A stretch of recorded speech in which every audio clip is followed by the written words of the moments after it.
Welcome to the Explainer. You know, it's pretty wild to think that an ancient spiritual text might hold the key to navigating our, let's be honest, totally overwhelming modern world.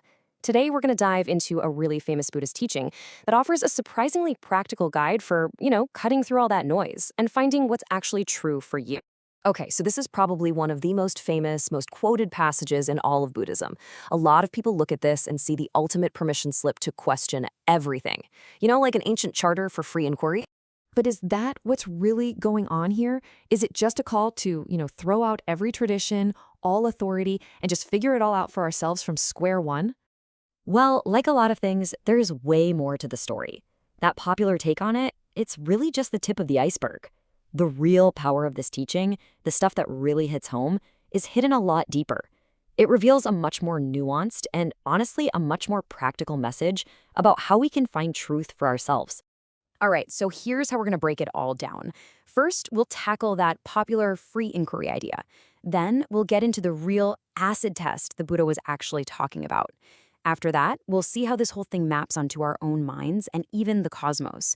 We'll bring it back down to earth with some super practical wisdom for today, and then we'll land on what the ultimate goal of all of this really is. So, to really get this, you have to know the backstory. It's actually crucial. Picture this. You live in a town, right?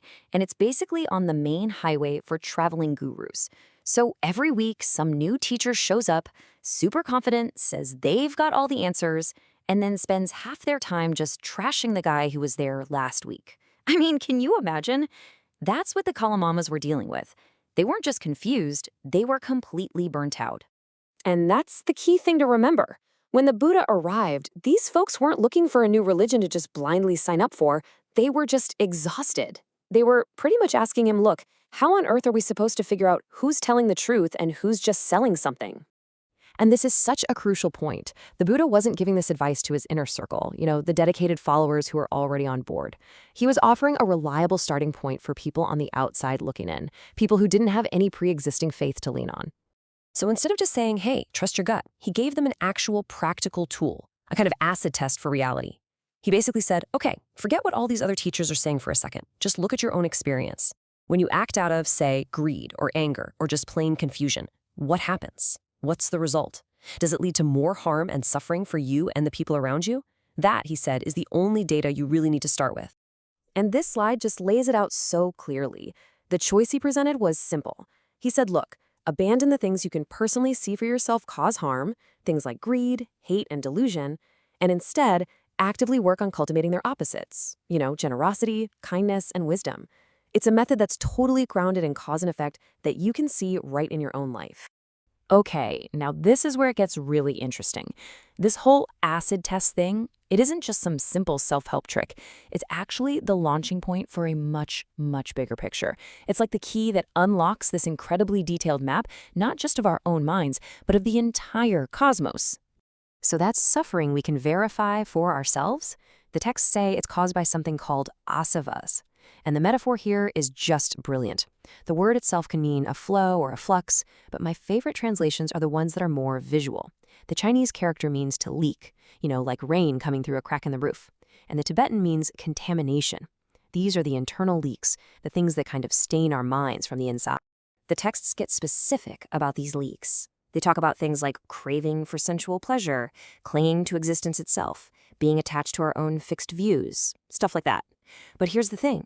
They all spring from one single root source. There's one main leak that lets all the others flow, and that is a fundamental ignorance about how reality actually works.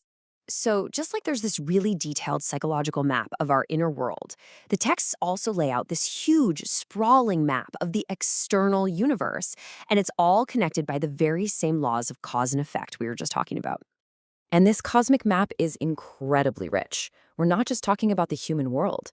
It includes all these different realms, heavenly realms with godlike beings called devas, hellish realms of intense suffering, and just about everything you can imagine in between. It's this vast, multi-layered reality. And the timescales here, they're just mind-boggling. I mean, we're not talking about a human lifespan. A being in one of the highest heavenly realms is said to live for what would be in our time over 25 million years. It's almost impossible to wrap your head around. But here's the real kicker. Even a life that long, it's not permanent. It's still subject to change. It still eventually comes to an end. And this is such a powerful way to illustrate one of the absolute core teachings of Buddhism: impermanence. Nothing, not even the life of a god that lasts for millions of years, lasts forever. So, okay, we've got inner leaks, cosmic realms. How does any of this actually apply to our lives, right here, right now?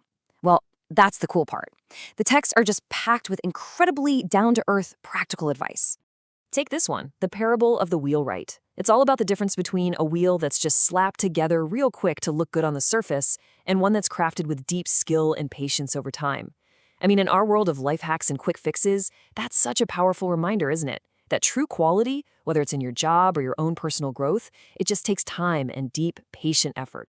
And get this, the Buddha also laid out what's basically a recipe for a good, balanced life for regular folks, not just monks.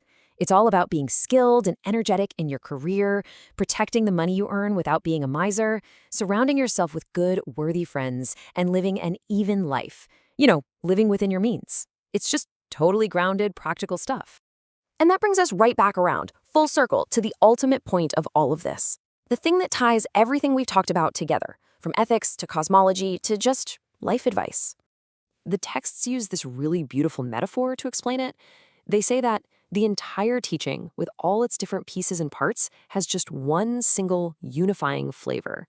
Kind of like how the entire ocean, no matter where you taste it, has only one taste, the taste of salt. And that flavor is release. It's freedom. Freedom from that whole cycle of harm and suffering that's caused by those inner leaks we talked about earlier: greed, hatred, and delusion. Everything in the teaching, absolutely everything, points toward this one single goal. So we end right where we began, with that acid test the Buddha gave to the Kalamas. But now we're turning that question back to you. Because the real journey here isn't about believing in some ancient text or blindly following a guru. It's about looking honestly at your own experience, your own life, and asking that simple question: what here leads to harm, and what leads to freedom? That is the real path to wisdom.